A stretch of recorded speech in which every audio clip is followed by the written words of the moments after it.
5 termul ini pun gugur 2. Hanya tinggal Maret Samuel Sweken, Andi Kurniawan dan Lecumanan. Mereka ini yang mereka ajukan ini, Prof. Ini pasal-pasalnya tidak dipakai oleh jaksa. Jadi pasal-pasal ini iya termasuk 160 ke kami nggak ada, 27A nggak ada, 28 juga nggak ada. Jadi artinya mereka ini sudah merugikan negara, sudah menyulitkan polisi untuk membuat itu dan nggak ketemu.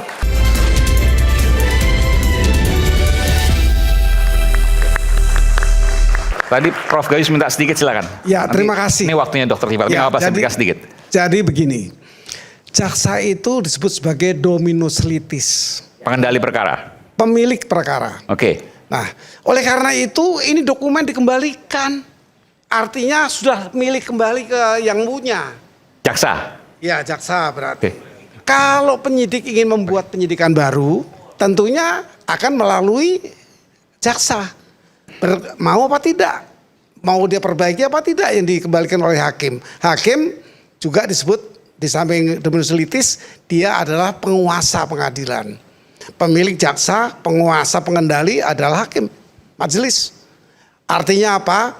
Majelis telah memutuskan sebuah putusan yang disebut sebagai legal in the concreto. Konkret, ini tidak lagi diproses.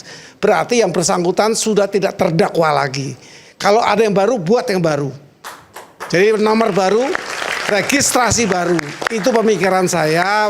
Meskipun gini, kalau dikembalikan ke jaksa, jaksa kan akan memperbaiki. Dan jaksa akan mengajukan kembali. Tidak diminta oleh hakim untuk diperbaiki, kan kendali hakim. Hakim tidak minta diperbaiki, dikembalikan. Dianggap tidak ada. Izin Prof, sebenarnya di akhir putusan, majelis hakim memberikan 2 pilihan. Jadi ini saya langsung rekamannya aja ya, daripada kita berandai-andai ini ya. Boleh, boleh. Suaranya di...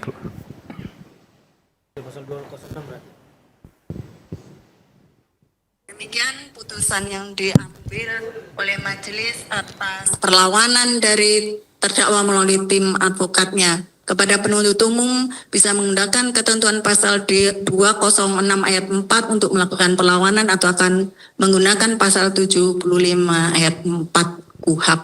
Demikian terdakwa ya.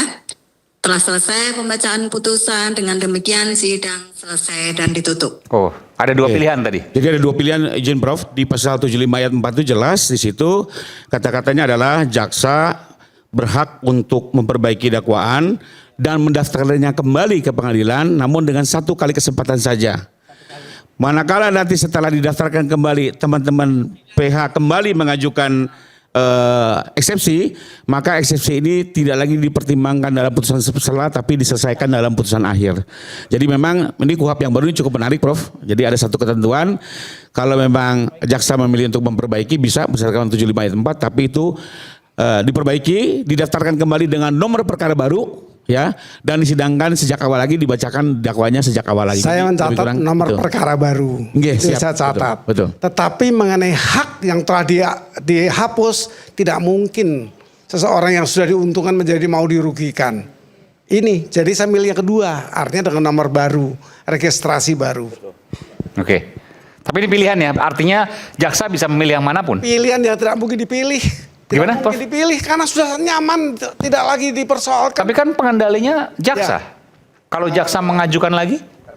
Pemiliknya jaksa, pengendalinya hakim. Oke. Kemudian yang bersangkutan boleh memilih. Yang bersangkutan mau milih maju lagi apa Dokter tidak. Tifa bisa memilih? Bisa memilih. Oh, kalaupun misalnya jaksa memberikan dakwaan baru, Dokter Tifa tetap punya pilihan? Dokter Tifa sudah punya kebebasan. Oke, hari ini bebas. Kalau nomor baru memang boleh. Kalau nomor baru tadi saya katakan registrasi tadi yang dipersoalkan, itu memang boleh. Arah saya ke sana. Karena ini baru, kesalahan jaksa diperbaiki, kemudian yang lain menjadi baru. Kalau baru berarti penyidik baru. Artinya harus dari proses nol lagi. Proses nol lagi.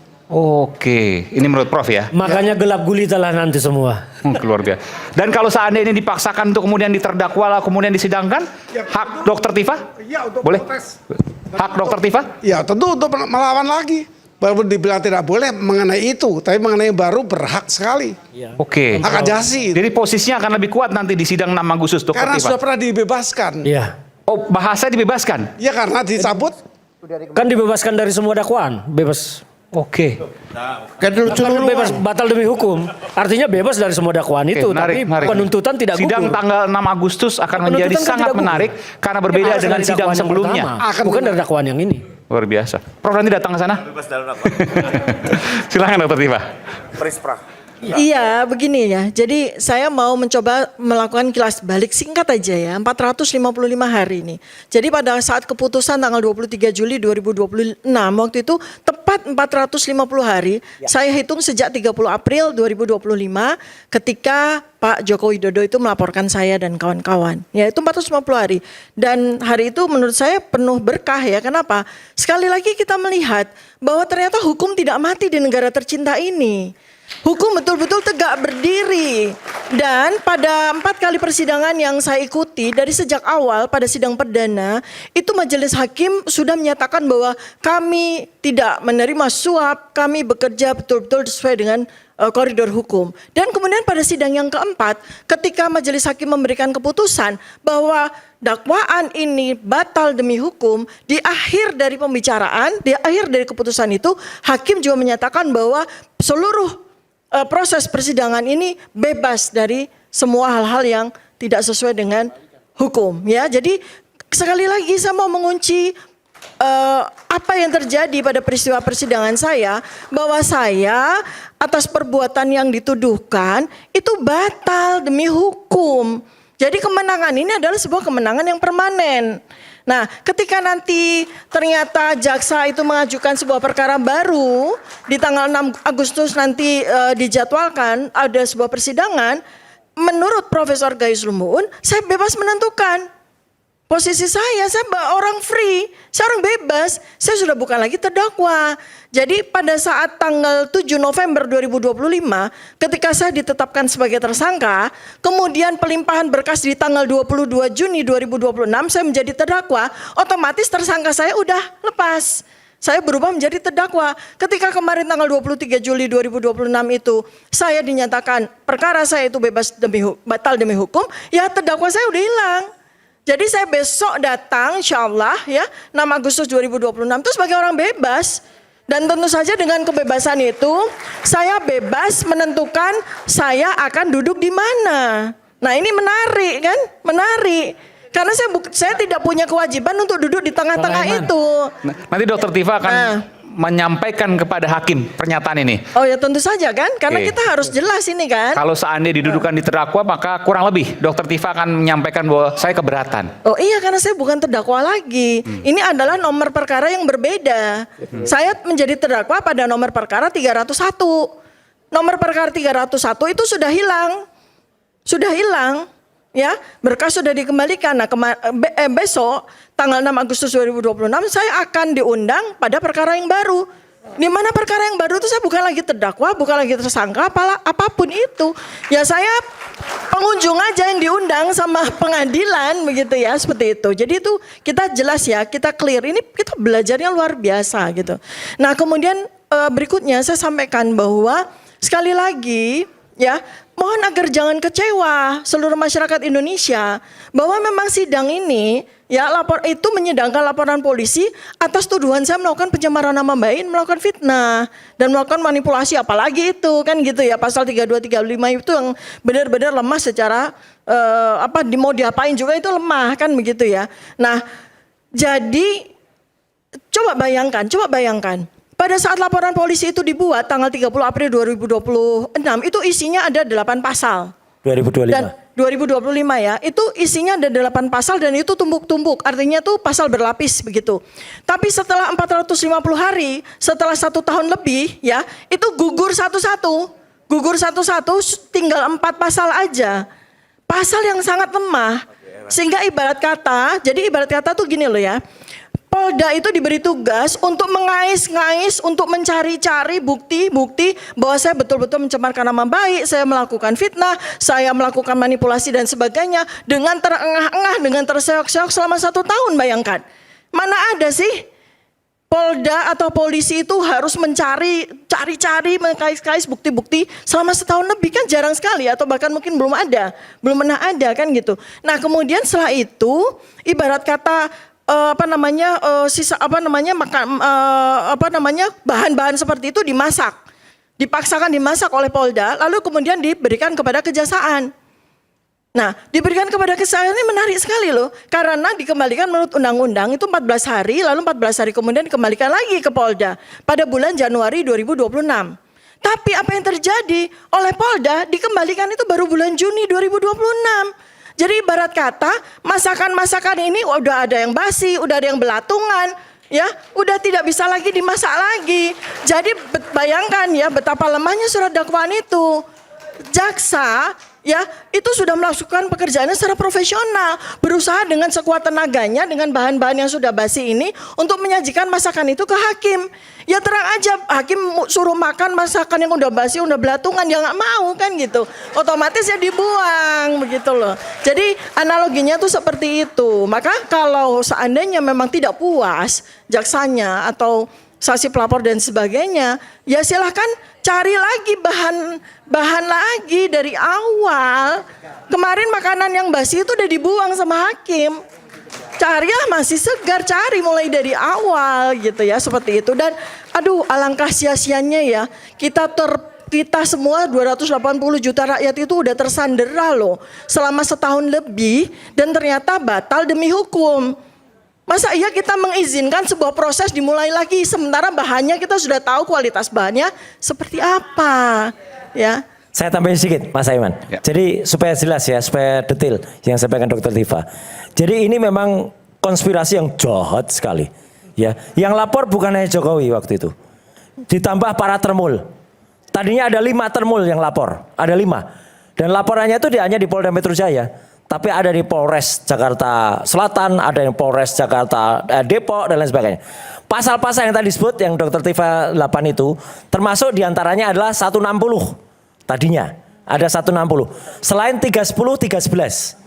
Kemudian ada 27A, ada 28. Kemudian ada juga selundupan pasal itu, pasal ITE 32 dan 35. Nah, seiring dengan pasal-pasal itu menjadi mati dan menjadi belatung tadi, kata Dr. Tifa, 5 termul ini pun gugur 2. Hanya tinggal Maret Samuel Sweken, Andi Kurniawan dan Lecumanan. Mereka ini yang mereka ajukan ini Prof, ini pasal-pasalnya tidak dipakai oleh jaksa. Jadi pasal-pasal ini iya termasuk 160 ke kami nggak ada, 27A nggak ada, 28 juga nggak ada. Jadi artinya mereka ini sudah merugikan negara, sudah menyulitkan polisi untuk membuat itu dan nggak ketemu.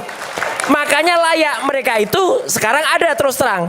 Tadi siang saya ke Pengadilan Jakarta Utara untuk menggugat salah satu dari termul-termul ini.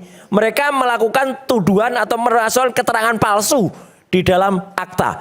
Ya, itu karena apa? Termasuk juga gugatan pidananya. Saya masukkan di Polda Metro Jaya. Sudah dari salah satu dari termul-termul ini. Artinya apa? Ini yang sudah dilakukan selama sekian hari ini, bahkan sekian tahun ya. 455 hari ini saya dan Dr. Tifa, ya kami tinggal 2 karena yang satu sudah jadi pengkhianat, sudah jadi zombie itu ya. Ya itu akhirnya apa? Akhirnya jaksa harus bekerja keras. Dan memang sekarang kalau perkara Dr. Tifa ini kan sudah berubah jadi 301, kemudian sudah menang. Ya, kemudian akan direvisi jadi 354. Nah ini kan belum tentu bisa jalan itu 354 tuh enak aja gitu ya. Dan kemudian hal yang sama juga yang terjadi pada saya gitu. Jadi artinya enak aja gugatan saya itu sebenarnya sama dengan Dr. Tifa dakwaannya sudah dimasukkan Prof. Tapi kemudian ditarik lagi mau diganti gugatan yang baru. Lah ini kan itu tentu saja nanti saya tidak akan bocorkan di sini ya gitu. Mas Gafur nanti juga akan sampaikan sebagai kuasa hukum saya. Tapi artinya ini ada yang menarik karena tadinya itu sudah di register, kemudian ditarik lagi, kemudian dimasukkan lagi. Tapi saya ada hal yang lain. Ini mungkin teman-teman perlulah tahu. Memang sejak awal sebenarnya Dr. Tifa itu tenang saja. Yang ditarget itu saya kok. Ya, gitu. Tahu dari Jadi mana Mas Roy? Apa? Tahu dari mana? Tahulah gitu. Tahu Kan yang lah. tersangkanya berdua. Iya. Bahkan ada 5 lagi. Betul, tapi kan ini memang betul mungkin apa dugaan dari Mas Ferdinand sahabatku ini mungkin nanti akan benar. Ini akan disalah tapi belum tentu untuk saya besok. Putusan selanya. Bukan salah. Dakwaannya pun belum tentu akan salah. Dakwaannya bisa detail banget nanti. Ya, dan belum tentu putusan salah saya diterima. Karena memang yang ditarget itu kan seksi itu ya. Jokowi lawan Roy Suryo gitu kan seksi. Ya kan gitu. Jadi satu demi satu, one by one. Wah, tapi saya akan tetap lawan itu dan kita akan bongkar ijazah palsu itu. Itu. Izin Bukannya menanggapi, Bang Aiman mau menanggapi Oke, tadi soal sedikit deh, silakan. makanan belatung nih ya. Justru kalau saya berpikir yang sebaliknya. Buat saya justru laporan yang disampaikan Pak Jokowi ini berjalan sebagaimana mestinya. Tidak ada intervensi yang dituduhkan, diatur solo lah, apa ini itu segala macam, itu hipotesa semua terpatahkan. Kenapa? Faktanya LP-nya Pak Jokowi oleh jaksa di P19 kan.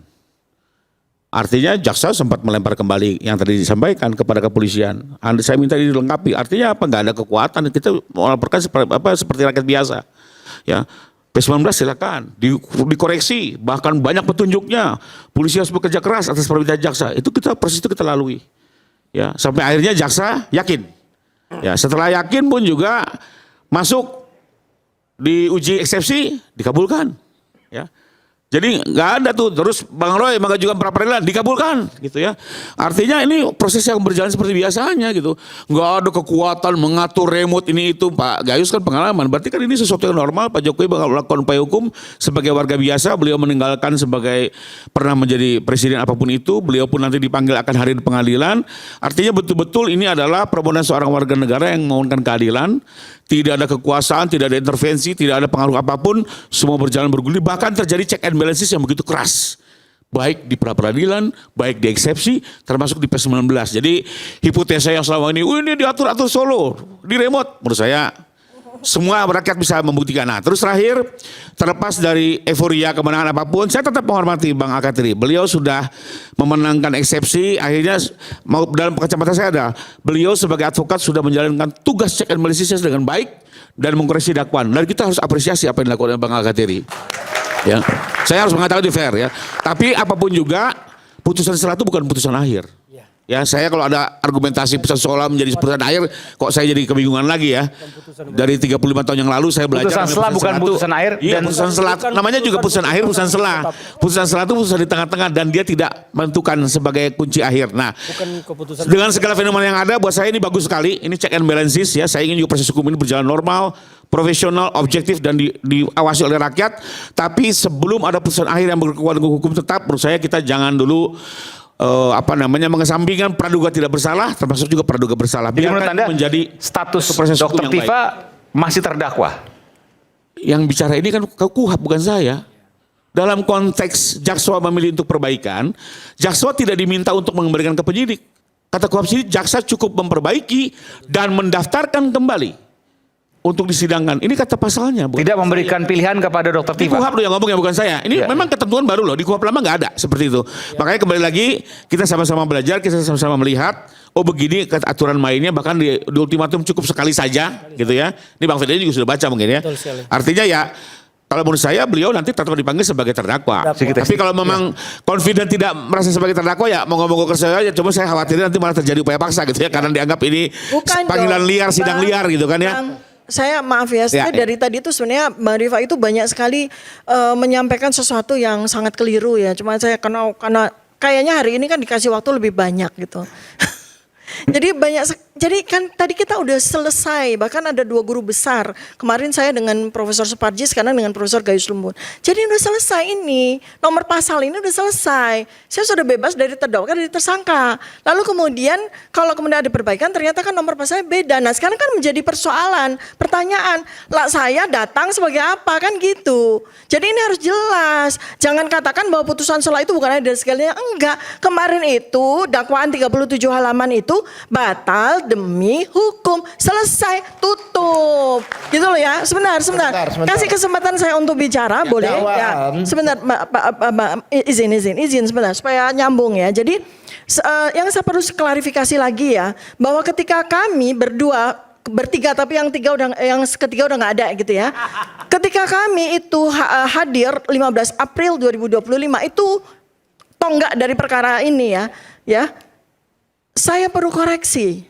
UGM tidak mengeluarkan satu lembar pun dokumen termasuk ijazah. Sampai dengan hari ini UGM tidak pernah mengeluarkan satu lembar pun dalam bentuk ijazah, dalam bentuk apapun. UGM sama sekali tidak pernah mengeluarkan. Rektor UGM ya, walaupun 3 kali memberikan informasi sebagai sebuah konferensi pers, tetap tidak pernah menunjukkan dokumen. Beliau hanya mengatakan secara naratif. Jadi sampai dengan hari ini UGM tidak pernah menunjukkan ya ijazah apapun itu. Jadi ini supaya betul-betul clarified ya, supaya tidak keliru. Jadi sampai dengan hari ini ketika kami datang ke UGM, kami berharap UGM memberikan setidak-tidaknya ada sebuah fotokopi yang mereka pasti punya. Ternyata enggak, sama sekali sampai dengan hari ini. 3 kali saya hitung rektor UGM itu memberikan informasi, bukan klarifikasi, informasi yang terus-menerus dikoreksi sama beliau. Ya, ingat baik-baik, pertanggal 22 Oktober 2022 waktu itu, pertama kali rektor UGM itu menyebutkan Insinyur Joko Widodo. Ya, adalah lulusan Fakultas Kehutanan UGM tahun 2022 Oktober, saya ingat sekali. Lalu kemudian di tahun 2025 itu 2 kali dikoreksi sama beliau sendiri yang bersangkutan. Ya, jadi beliau sudah tidak lagi menyebut Insinyur Joko Widodo. Ada ya rekamannya, tapi beliau sebut sebagai Saudara Joko Widodo. Coba lihat nanti rekamannya. Di bulan Oktober 2025 dan November 2025, bahkan tanggal kelulusannya saja dikoreksi sama beliau. Jadi ketika konferensi pers Oktober 2025 menyebutkan yang bersangkutan Saudara Joko Widodo itu lulus bulan Oktober 1985. Lalu di bulan November 2025 beliau konferensi pers lagi dikoreksi lagi. Saudara Joko Widodo lulus bulan November 1985. Berarti ada 2 orang Joko Widodo dong. Mana ada Joko Widodo lulus 2 kali, kan nggak mungkin. Jangan-jangan ada 2 Joko Widodo. Sedikit. Ya, kembali lagi ini kan sebenarnya ya argumen-argumen yang serpihan yang dibangun, tapi kan kembali lagi tidak bisa mematahkan bahwa ijazah itu dinyatakan oleh IGM diterbitkan, dan jangan lupa ijazah itu berkali-kali dilegalisir. Artinya apa? Berkali-kali UJM melihat ijazah itu dan melakukan penguatan dalam bentuk legalisasi. Sampai terakhir kemarin pun yang tadi abang lihat kan, waktu serah terima berkas kok ada legalisir yang baru. Itu permintaan penyidik untuk membuktikan bahwa UGM tetap mengesahkan keberadaan ijazah tersebut. Arti legalisir apa sih? Bahwa penerbit mengakui apa yang dilegalisir adalah sah sesuai produknya. Oke, kita bicara legalisir nanti selepas jeda. Saat lagi kami akan segera kembali.